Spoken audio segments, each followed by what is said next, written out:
ইতিহাসে বিগত ৫৫ বছরের ইতিহাসে যেই অবিস্মরণীয় ঘটনা আজকে ঘটতে যাচ্ছে, সারা দেশবাসী সেটা দেখবেন, আমরা দেখব, সারা বিশ্ববাসী দেখবেন। ইনশাআল্লাহ আমরা আশা করি এই মুহূর্তটিকে আমরা ঐতিহাসিক মুহূর্ত হিসেবে পালন করতে পারব।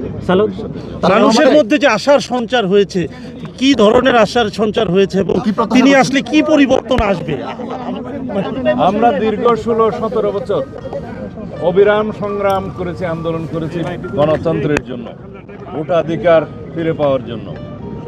সেই গণতান্ত্রিক আন্দোলনের সমাপ্তি হয়েছে ছাত্র গণ অভ্যুত্থানের মধ্য দিয়ে।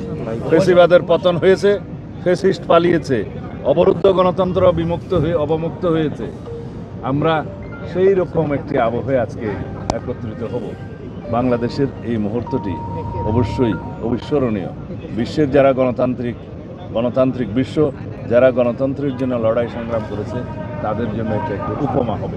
সালাউদ্দিন ভাই, আরেকটি বিষয়, তারেক রহমান দেশে ফিরছেন। দেশে এখনো বিভিন্ন ধরনের বিশৃঙ্খলা দেখা যাচ্ছে। গতকাল মগবাজার ফ্লাইওভার থেকে বোমা হামলায় একজন নিহত হয়। এই বিষয়গুলো আসলে কিভাবে দেখছেন ভাই? সব ষড়যন্ত্রের পরিসমাপ্তি হবে কিনা? ফ্যাসিবাদী শক্তি এবং তাদের দোসররা দেশে এবং বিদেশে সক্রিয়। তারা চেষ্টা করবে বাংলাদেশের গণতান্ত্রিক উত্তরণকে যেন কণ্ঠকাঠিন্য করতে পারে, বাধাগ্রস্ত করতে পারে, ভারতপক্ষের নির্বাচনকে বানচাল করতে পারে। অবশ্যই সেটা দুঃস্বপ্ন, আপনারা সেটা সামনে দেখতে পাবেন। যারা এই সমস্ত অগণতান্ত্রিক প্রক্রিয়ায়, সন্ত্রাসী কায়দায় বাংলাদেশের গণতান্ত্রিক অগ্রযাত্রাকে বাধাগ্রস্ত করতে চাইবে, তাদেরকে আমরা সম্মিলিতভাবে সকলকে নিয়ে প্রতিহত করবো ইনশাআল্লাহ।